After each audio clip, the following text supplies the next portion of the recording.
కొంతకాలం క్రితం బీబీనగర్ గ్రామానికి సంబంధించినటువంటి మురుగునీరు డ్రైనేజ్ కాలువ నేరుగా బీబీనగర్ చెరువులో కలపడం జరిగింది. దీనితో నిత్యం ప్రవహిస్తున్నటువంటి మురుగునీటితో బీబీనగర్ చెరువు కాలుష్య కాసారంగా మారిందని, ఇక్కడి పర్యావరణాన్ని కాపాడవలసిందిగా మరి చెరువును పూర్వ వైభవం తీసుకురావాలని చెప్పి కొంతమంది జాగృతులైనటువంటి బీబీనగర్ గ్రామ ప్రజలు, మరి గ్రామ పంచాయతీ సెక్రటరీ మొదలుకొని జిల్లా స్థాయిలో అత్యున్నత అధికారి అయినటువంటి కలెక్టర్ కూడా ఎన్నోసార్లు పిటిషన్లు ఇవ్వడం జరిగింది. కానీ కాలుష్యాన్ని అరికట్టడంలో వాళ్ళు విఫలమయ్యారు. నేటి భువనగిరి ఎమ్మెల్యే శ్రీ కుంభం అనిల్ రెడ్డి గారు ఎన్నికల ముందు వారు వాగ్దానం చేసిర్రు. ఎన్నికల ప్రచారంలో భాగంగా, ఎన్నికల హామీలో భాగంగా వారు ఈ చెరువుని సర్వాంగ సుందరంగా తీర్చిదిద్దుతానని, పర్యాటక కేంద్రంగా దీన్ని ప్రకటించి నిధులు తీసుకొస్తానని చెప్పి వాగ్దానం చేసిర్రు. వారు మరి గద్దెనెక్కి 2 సంవత్సరాలు కావస్తున్నప్పటికీ ఇప్పటి వరకు ఒక్క రూపాయి నిధులు కూడా కేటాయించకుండా మరి పూర్తిగా నిర్లక్ష్యం వహిస్తున్నటువంటి వారి వైఖరిని నిరసిస్తూ ఈరోజు బీబీనగర్ గ్రామ శాఖ అధ్యక్షులు శ్రీ గోలి సంతోష్ రెడ్డి గారి ఆధ్వర్యంలో ఈరోజు నిరసన కార్యక్రమం చేపట్టడం జరిగింది. ఇప్పుడే మా కార్యకర్తలందరూ కూడా గ్రామంలో పాదయాత్ర చేస్తూ మరి శ్రీ కుంభం అనిల్ రెడ్డి గారు, భువనగిరి ఎమ్మెల్యే గారు వారు ఇచ్చినటువంటి హామీలు ఏ విధంగా అమలుపరచడంలో ఏ విధంగా విఫలమయ్యారో, మరి వారు నిధులు తీసుకురావడంలో ఏ విధంగా అసమర్థతను ప్రదర్శించారో ప్రజలకు వివరించడం జరిగింది. మరి ఇప్పుడు గ్రామ పంచాయతీ కార్యాలయం గాంధీ విగ్రహం వద్ద నిరసన తెలుపుతా ఉన్నాం. ఈ కార్యక్రమానికి విచ్చేసినటువంటి మా పార్టీ నాయకులు, శ్రీ రాష్ట్ర నాయకులు కిషన్ రావు గారు, మా మాజీ తాజా సర్పంచ్ శ్రీ భాగ్యలక్ష్మి శ్రీనివాస్ గారు, ఇక్కడ విచ్చేసినటువంటి మా కుటుంబ సభ్యులందరికీ పేరు పేరున నమస్కారం, స్వాగతం తెలియజేస్తా ఉన్నా. సోదరులారా, బీబీనగర్ చెరువు అంటే ఒక చారిత్రాత్మకమైనటువంటి చెరువు. 100 ఎకరాల విస్తీర్ణాన్ని కలిగి చుట్టూ ఒక 60-70 గ్రామాలకు భూగర్భ జలాలు అందిస్తున్నటువంటి చెరువు. మరి గొలుసుకట్టు వ్యవస్థలో భాగంగా ఉండి వేలాది ఎకరాలకు సాగునీరు అందించినటువంటి ఈ చెరువు ఒకప్పుడు శుద్ధమైనటువంటి వర్షము నీరుతో నిన్నటువంటి జలకళతో ఉన్నటువంటి చెరువు. ఇప్పుడే సోదరులు చెప్పారు, ఇక్కడ చూస్తే ఒక ఆహ్లాదకరమైనటువంటి వాతావరణం. చేపలు పట్టేవారు కొందరైతే ఈత కొట్టేవారు కొందరు. మరి ఆ చెరువులో మరి ఎంతోమంది ఉపాధి పొందుతుండే, చాకలి వాళ్ళు కావచ్చు, కుమ్మరి వాళ్ళు కావచ్చు, మరి మత్స్యకారులు చేపలు పట్టుకొని ఉపాధి పొందుతున్నటువంటి ఈ చెరువు ఈ గ్రామానికి కల్పతరువు లాంటిది, కన్నతల్లి లాంటిది. అలాంటి చెరువును ఈ కాంగ్రెస్ ప్రభుత్వం చెరబట్టింది. ఈరోజు ఈ చెరువుని లేకుండా చేయాలనేటువంటి కుట్రలో భాగంగా మరి 2 సంవత్సరాలు గడుస్తున్నప్పటికీ ఈ చెరువు కాలుష్యం బారి నుండి కాపాడడంలో ఘోరంగా విఫలమైంది. ఎంత పవిత్రమైన చెరువు అంటే మరి గ్రామంలో ఎవరైనా చనిపోతే మరి పక్కకున్నటువంటి వైకుంఠ గ్రామంలో అంత్యక్రియలు చేసి ఆ చెరువులో స్నానాలు చేస్తుండే. ఇప్పుడు ఆ పరిస్థితి లేదు. చెరువులో మునిగితే రోగాలను బారినటువంటి పరిస్థితి ఉంది. ఇలా మనం చూస్తూ ఉన్నాం. కాంగ్రెస్ ప్రభుత్వం ఈ చెరువు లేకుండా చేయాలి, ఈ చెరువు లేకుండా చేయడంతో ఇక్కడ రియల్ ఎస్టేట్ వ్యాపారం చేసుకోవాలనేటువంటి దుర్బుద్ధితో ఉన్నారు వాళ్ళే. ఈ బీఆర్ఎస్ పార్టీ ఖచ్చితంగా మీ కుతంత్రాలను బయట పెడుతుంది. అలాంటి ఆటలు సాగనీయదని చెప్పి ఈ సందర్భంగా నేను హెచ్చరిస్తూ ఉన్నా. మరి ఎన్ని పిటిషన్లు ఇచ్చినప్పటికీ ఎవరు స్పందించడం లేదు, అధికారులు స్పందించడం లేదు.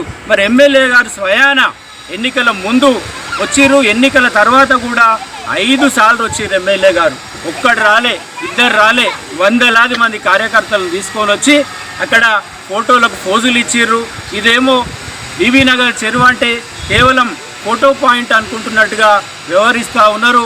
మరి 5 సార్లు ఫోటోలు దిగినటువంటి ఎమ్మెల్యే గారు కనీసం ఒక 5 లక్షల రూపాయల నిధులు కేటాయించి అక్కడ మరి అలుగుకు ముందు బుంగబడ్డటువంటి ప్రాంతానికి 5 లక్షల నిధులు కేటాయించలేని అసమర్థులని చెప్పి ఈ సందర్భంగా నేను తెలియజేస్తా ఉన్నా.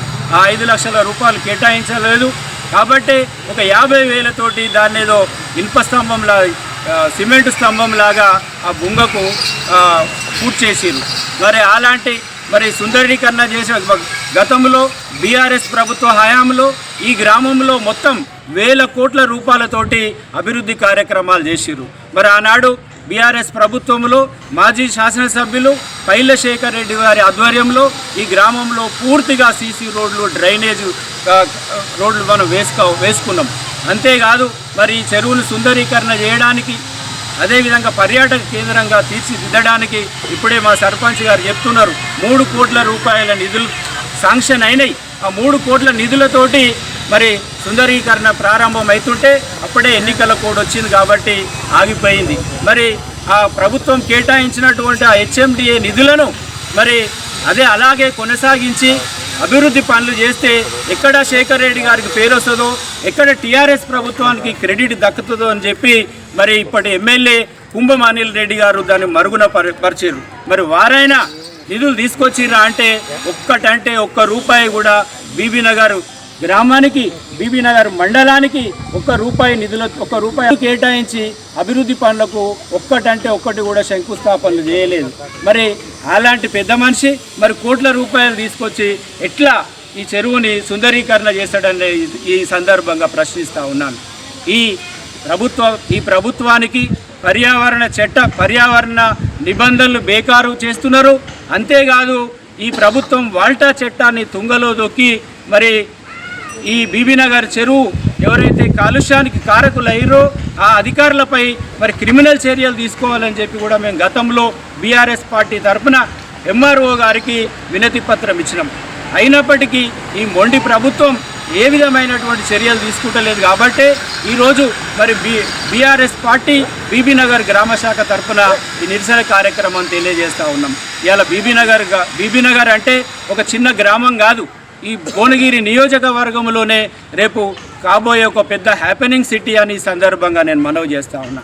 ఎందుకంటే ఇక్కడ ఇప్పటికే ఉన్నటువంటి 20 లక్షల జనాభాతో పాటు రేపు రాబోయే 3 సంవత్సరాల్లో ఎయిమ్స్ ప్రారంభమైతే ఇక్కడ జనాభా ముబ్బడిగా పెరుగుతూ ఉంది.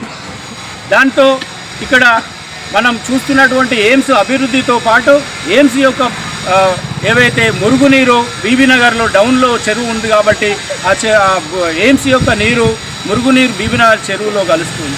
రంగపురం నీరు కూడా బీబీనగర్ చెరువులో కలుస్తుంది. పాత బీబీనగర్ గ్రామం యొక్క మురుగునీరుతో పాటు ఇప్పుడు మన జేనపల్లి గ్రామంలో ఉన్నటువంటి ఏదైతే మన గొలుసుకట్టు చెరువు ఉందో దాంట్లో వాళ్ళు కూడా ఆ గ్రామం యొక్క మురుగునీరు వదిలిపెడతా ఉన్నారు. దాంతో బీబీనగర్ చెరువు కాలుష్య కారకంగా మారి మరొక ఉప్పల్ చెరువులా మారేటువంటి ప్రమాదం ఉంది. కాబట్టి ఎమ్మెల్యే గారు సోయి తెచ్చుకొని పర్యావరణం యొక్క ఆవశ్యకతను తెలుసుకొని మరి రాబోయే 20 సంవత్సరాలకు పెరిగేటువంటి జనాభాకు అనుగుణంగా, పెరిగేటువంటి గృహ ఆవాసాలకు అనుగుణంగా ఒక ప్రణాళిక తయారు చేసి నిధులు కేటాయించి మరి ఈ డ్రైనేజ్ వ్యవస్థను చెరువులో కలవకుండా డైవర్షన్ చేయడానికి తగిన ప్రణాళికలు, నిధులు తీసుకొచ్చి అభివృద్ధి చేయాలని బీఆర్ఎస్ పార్టీ డిమాండ్ చేస్తూ ఉంది.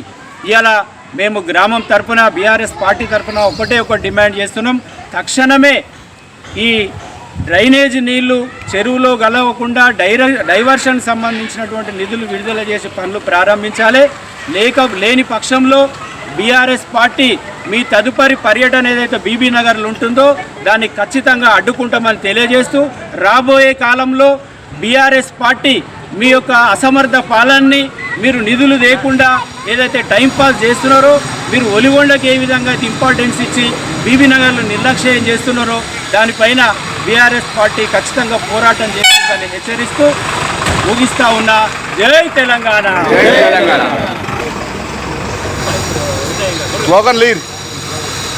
కాపాడాలి బీబీనగర్ చెరువు కాలుష్యం నుండి, కాపాడాలి బీబీనగర్ చెరువు కాలుష్యం నుండి. వద్దురా నాయన వద్దురా నాయన వద్దురా నాయన బీబీనగర్